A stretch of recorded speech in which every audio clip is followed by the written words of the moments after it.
Good day. This is Fevelin Giaglipay and I am assigned to discuss a topic under visual arts history, specifically in the Philippines.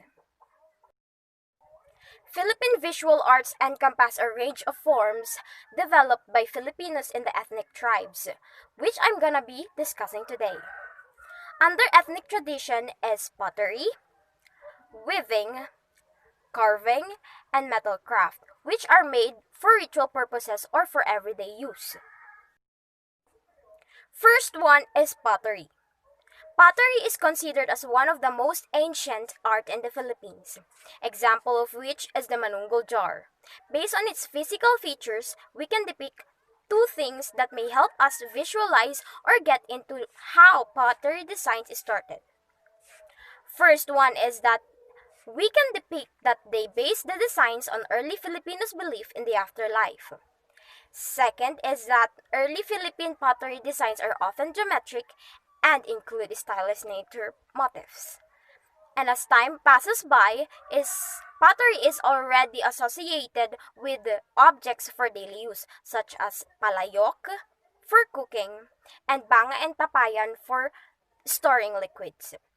In the Ilocos, Burnay pottery continues as a lively tradition. Next is weaving. Weaving originated from the pre-colonial times as a precious living tradition. We have here 5 specific places in the Philippines who is well known for this craft. First one is the Cordillera groups of the north. They are well known for the art of weaving and they produce blankets and articles of clothing that fulfill a practical function and also plays a part in their religion and ritual.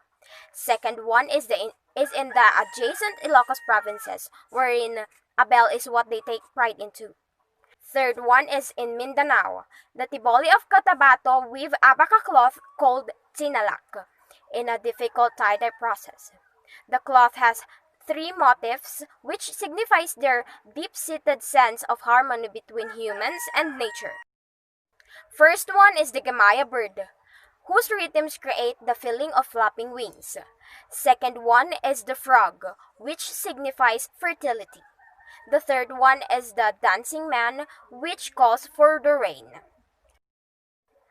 Fourth would be the women in Sulu. Particularly in islands of Laminusa and Shasi, they weave exquisite mats with vivid colors and intricate geometric designs. Fifth would be in the Visayas. Samar and Leyte are known for colorful large mats meant for family use and show the strength of family ties in this group. It has bird and flower designs. Other woven art pieces are baskets, hats, and fans. The Cordillerans are rich in baskets for all purposes. An example is the pasiking or backpack, an example of both good design and sound structure. Another example is bamboo fish traps with different shapes and sizes. Next one is carving. Wood carving specifically is a lively tradition practiced in many parts of the country, examples of which are the Cordillera group, who carve Anito figures called bulul, which double as ancestral spirits and granary gods, and when in pair signifies the value of fertility.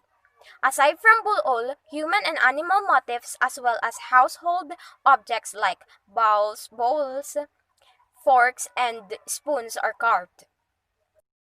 Next is in southern Philippines. The Maranao and Tausug are well known for their okir, which has ornate curvilinear designs and motifs applied to wood carving. There are 3 principal designs of okir. There are the sarimanok, which is carved in wood in many colors. It is the stylized design of a bird holding a fish in its beak and standing on a base in the shape of a fish. Its meaning is derived from epics and myths and also alludes to Lake Lanaw's fertile waters. Second is the naga, the form of an elaborate mythical serpent or dragon with a vigorous S-curve and numerous curvilinear motifs to suggest its scales. Third is the pakurabong.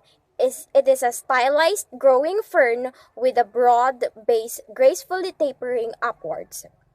Sarimanok and the naga are found in the panolong of the large sultan's house called Torogan.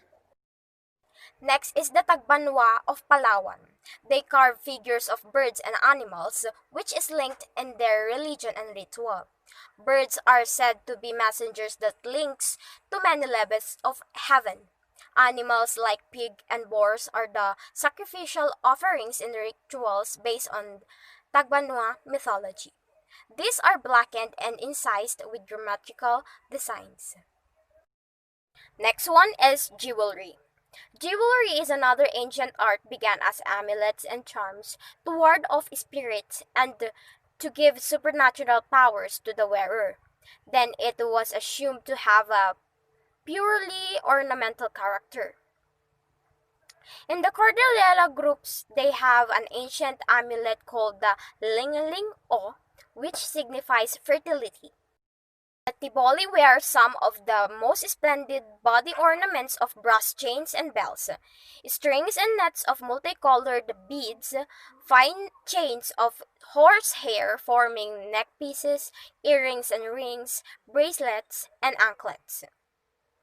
Wearing body ornaments is related to religious belief and to social function, to please the gods, and to signify the status of the wearer.